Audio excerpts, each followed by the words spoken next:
It's almost time for the WWE roster to make their return to Viva Las Vegas. Viva Las Vegas!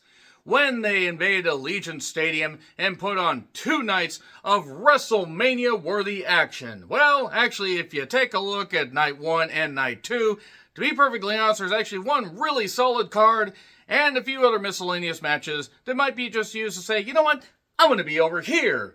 I'm going to go do something else. I'm going to go have a drink, or I'm going to go take a piss in the stadium, or around the stadium. Whatever you want to do if you're there. I hope you have a great goddamn time, but if you're at home, get ready for a lot of wrestling. A lot of fucking wrestling, but we're not there yet. Let's talk about what could happen. I'm John Rhythm with my WrestleMania 41 Night 1 and Night 2 predictions. Let me know your predictions in the comments, please.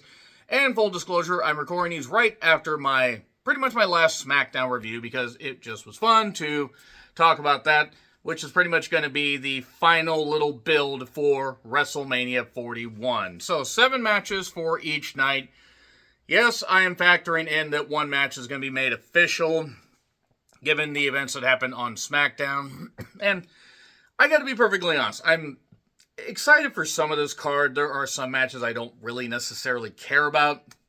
I hope everybody that wants to basically mortgage their future, given the price of the tickets, I hope you have a great time. If you got the bankroll, I hope you guys do have fun. But even if they bring WrestleMania back in a number of years to Seattle, I don't think I can go unless they end up lowering these goddamn prices. But nevertheless, WrestleMania 41, Night 1 and 2, gonna have some memorable moments. And I don't know if this is the exact match order. We know what the main events are, but we will see. That being said, Gunther, the World Heavyweight Champion, against Jey Uso. Yes, world title match, and it is going to be the World Heavy Yeet Championship because Jey Uso's winning. As much as I'm not a fan of Jey Uso, I don't really care for his work, but I get why he's over. He sells tons of merch, and he gets great reactions. He's been getting great reactions for well over a year. I do not see him, losing here. If he loses, they might as well just send him home for 6 months. He's going to win here. I think it's going to end up exposing the fact that he's better chasing the belt than he is winning the belt, but he's got to win here. As much as I want Gunther to win and retain, I think he's possibly going to move to SmackDown to take on Cody or take on whoever the champion is. He's going to go for gold. He's going to be champion again by SummerSlam. So, let's move on to Jade and Naomi. It's a grudge match. I think this is the first singles women's match that doesn't involve a title since Tori Wilson and Candice Michelle in the Playboy pillow fight at WrestleMania 22. That was the semi-main. That was the semi-main event. Yeah, we've come a long way, folks. I want to see Naomi win this. Naomi ain't going to win this. Jade's going to win, and you know what? I think that given that Naomi is embracing this dark side, this evil side, and Jade, this will probably be one of only a couple of WrestleMania appearances she makes. I think we're going to see, something where we're going to get big entrances, and I hope it doesn't go way too long. If they had been able to do maybe a tag match, it might have been better, but it will be interesting to see how this plays out. But Jade, no doubt, is going to win. And then we get El Gable Americano Cappuccino against Rey Mysterio. This is Rey Mysterio's likely last WrestleMania appearance, or at least second to last, and they're doing this. You guys can like this Gable Americano stuff. I don't. That being said, he's going to win because Rey is Teflon at this point. He doesn't need to win after the feud with Dominic and being Dominic and everything and stuff like that. I really don't see why Rey needs to ever win at a WrestleMania again, but again, Gable Americano will win. This will probably be a match I won't really give a lot of time to because I just don't care. So, the War Raiders against New Day for the Tag Team Championships. The Raw Tag Team World Tag, whatever. Some form of Tag Team Championships. I think the New Day are going to win, and I think it's going to be a big deal. They could have Big E show up and cost them. They haven't brought Big E back since. He got told off by Kofi and Xavier, and it'd be cool. I just don't see it happening. I see New Day winning. Honest to God, the War Raiders really don't do anything for me. The tag team division in general doesn't do anything for me. But you give New Day the win. Maybe you call up a team. Maybe you call up Frazier and Axiom. Fraxium. It's a stupid name. Stop naming teams stupid things. But New Day being champions, kind of justifying the fact that they had that great moment with Big E and haven't been given much sense, it would make at least, it would add a little bit of spice to them. So just have New Day win the tag titles. Because really, is it going to affect the War Raiders, who don't really mean much of anything anymore? No. So then LA Knight takes on Jacob Fatu, LA Knight defending his U.S. title, and Jacob Fatu is winning. If Jacob Fatu does not win, I don't know what we're doing. Nothing against LA Knight. I argue he shouldn't have lost it to Shinsuke Nakamura and should have had a longer reign. He's had it back for a couple months. Maybe it's just been 6 weeks, I forget. But Jacob Fatu's got to win this. Him having some gold, because he's getting reactions, and he can take a loss for the championship down the road. But they seem not sure what they're going to do with him. So give him a title. Give him some wins. Maybe, I wouldn't say have him do an open challenge, because I don't know who'd be stupid enough to face him. But at least it will get him, a little more over, and the crowd can organically cheer him on and turn him when the time is right. But him being U.S. champion makes more sense. LA Knight could also be in the main event mix, if we're being perfectly honest. He could win, but realistically, does anybody need to see LA Knight as U.S. champion anymore? And I like LA Knight, but is this going to work? No. I think Jacob needs a win. Tiffany Stratton taking on Charlotte Flair for the women's championship. If they don't have a street fight stipulation or something, and they already have a street fight stipulation on night 2, they got to do something, because this could get just absolutely butt ugly. This could get really, really bad. And I'm not saying that Charlotte isn't professional, but Charlotte has sandbagged before. There's evidence of that. And Tiffany, as great as she is athletically, she needs to shine here, and I worry they're going to give it to Charlotte. In fact, I think they are going to give it to Charlotte. Now, if Charlotte loses, then maybe she'll go away for a while, and maybe she won't come back. And I hate to say it, she wouldn't exactly be missed. But I think they're going to give it to Charlotte, because I think Triple H can't goddamn help himself. And that's a real shame. So, I really hope Tiffany wins. I hope I'm wrong about this. So, CM Punk taking on Seth Pheasant Rollins, taking on Roman Reigns. Triple Heyman Theater. In all seriousness, Heyman, is the counsel for the original tribal chief, but he owes Punk a favor. And Seth didn't stomp Punk's head, and he didn't stomp Heyman's head, so now you owe him a favor. Heyman owes everybody favors, like he owes paychecks still to the talents in ECW. If you get it, you get it. I think CM Punk's going to win this, and I think Seth is going to take the pin. Now, I'm not against Roman taking the pin. Roman could take the pin, and I'd be okay with that. But I think realistically, Seth is going to end up taking the pin, Punk's got to win this. I think Punk's got to win this, because I think this is going to be this is probably going to be his third to last WrestleMania appearance, because I don't see him wrestling when he's 50. And he's 46 now. And even though he's kept himself in great shape and the injury bug has not bitten him again, big Mania win. It'll be for night 1. It'll cap things off right. And we can just move on into night 2 like we're going to right now. So, Liv Morgan and Raquel against Lyra and Bayley for the Women's Tag Team Championships. I originally said Liv and Raquel until I found out that Lyra and Bayley won the gauntlet. And somebody had suggested this. I think Tom Sherwood.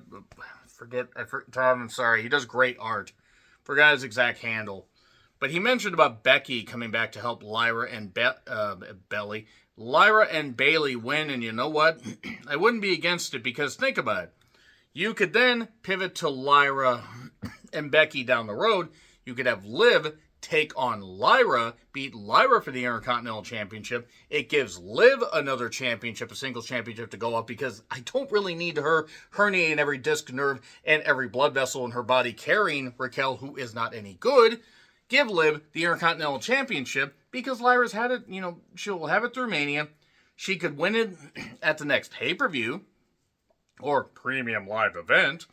And then you could have, Becky and Lyra have a feud. Doesn't have to be for a championship. You could have Becky end up being Liv, or you could have Liv hold the championship for a while. Or you could go with Lyra and Becky for the Intercontinental Championship. But I think that that's what they're going to do. They're going to have Lyra and Bayley win, and then Bayley will go off and face off against Roxanne. Becky will end up helping, but Becky will be like, you owe me a favor. A lot of favor owing on this program. And then you can have Liv win the title from Lyra. You could have a triple threat. And you could have Liv win that way. AJ Styles against Logan Paul. A few years ago, I might have wanted to see this. I don't right now. AJ is too jacked up. He's on his last legs, literally. Logan Paul's a fucking idiot. And has been a fucking idiot. And the fact that everybody just was impressed and oohing and awing because he could do impressive stuff, athletic stuff. That doesn't discount the fact that he has, rehearsed or not, he puts in the work and is willing to take the bumps and is willing to take extreme risks. I'm not going to knock that, but the guy's a piece of shit and the guy could end up in traction and I wouldn't care. And I would just say, your kid and your wife should end up abandoning you. Maybe not in that order, but the kid's probably smarter than the wife, which, if you're going to marry Logan Paul, you're kind of an idiot. But nevertheless, AJ Styles, I think, will win this, because Logan can lose, and it is what it is. If Logan wins, really, AJ Styles might as well just fucking retire at that point. He's not going to wrestle till he's 50. We have 2 more years of AJ Styles, because I think AJ Styles turns 50 in June of 2027. So, something like that.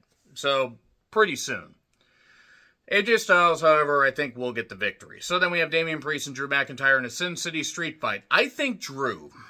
I would like to see Drew actually get a big victory because Priest cashed in on him last year. They've had their back and forth. Drew, Damian got the best of Drew at the Rumble and at the Chamber. And they've had their fracas and their back and forth and everything. They built that up as good as they could, capping it off a little bit on SmackDown. Drew, I think, needs to win. I think it's more important for him. I don't know when Drew's contract is up, and I hope that he actually does stay, because I can't imagine him going anywhere else at this point, unless he wants to retire by the age of 40 or 41. But Rock just signed him to a new deal in last year, I think. So, I, honest to God, could end up seeing Drew, stick around till 2027, because I think we're going to get a major talent turnover by the time we get to WrestleMania 43 or even past WrestleMania 43. But Drew McIntyre will win here. And then Randy Orton, I was originally going to say maybe he'll face Aleister Black or Rusev making their return, but no, pretty obvious he's going to face Solo, and he's going to face Solo, and because of that, Orton's going to win. Solo peaked a while ago. I think Solo peaked in NXT, if we're being perfectly honest. This whole, discount tribal chief thing didn't work. His work is not up to snuff. I'm sorry. He's not awful, but he's kind of bland. He feels like he's stagnated. And Orton getting the victory would be the best call. And Orton versus Aldis at SummerSlam, you want to build that? That's fine. But he needs to beat Solo here. So we get Braun Steinbreaker against Penta, against Finn Balor, against Dominic for the Intercontinental Championship that the Braun Steinbreaker holds. I'm going to shock you guys, and I'm going to say Dominic. Now, other people have been saying it, but you probably didn't expect me to say it. I don't want Finn to hold more gold at this point. He's stale. I'm sorry. All due respect, he's stale. Penta, I'd love to see Penta win it.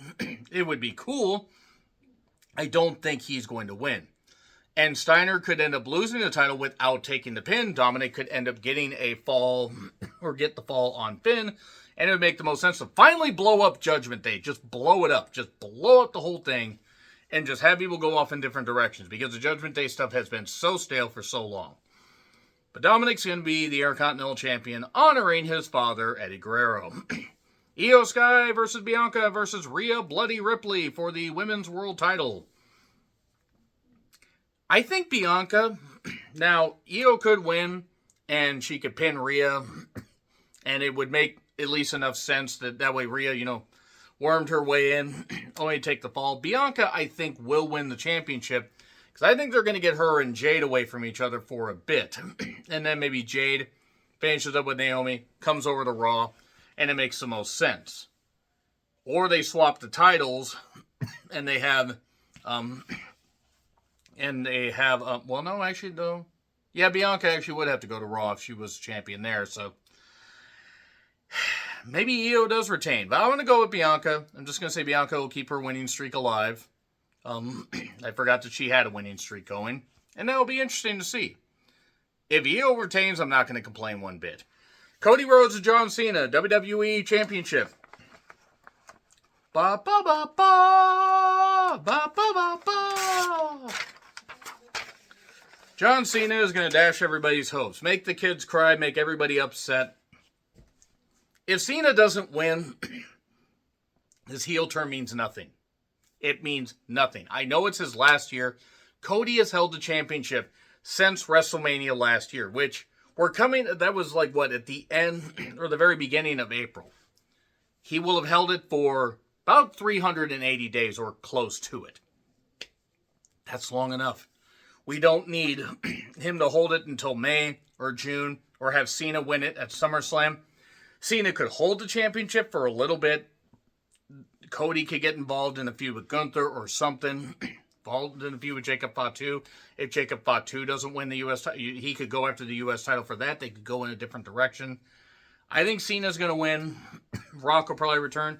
Don't have Travis Scott return unless Cody is going to literally put him down like the goddamn piece of shit unprofessional moron that he is.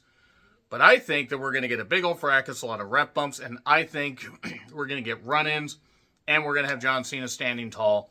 Be his last WrestleMania. He will win number 17, and there we are. So what are your WrestleMania 41 predictions for night 1 and 2? Do you think any surprises are going to come up? Do you think we're going to get any celebrity appearances? What do you think is going to happen? How long do you think we're going to get between the matches? I'm going to go with about 20 minutes between each match. Nevertheless, agree, disagree, what I said, like, share, subscribe, Twitter, Letterboxd, Blue Sky handles in the description. I'm John Rickland. I'll see you soon.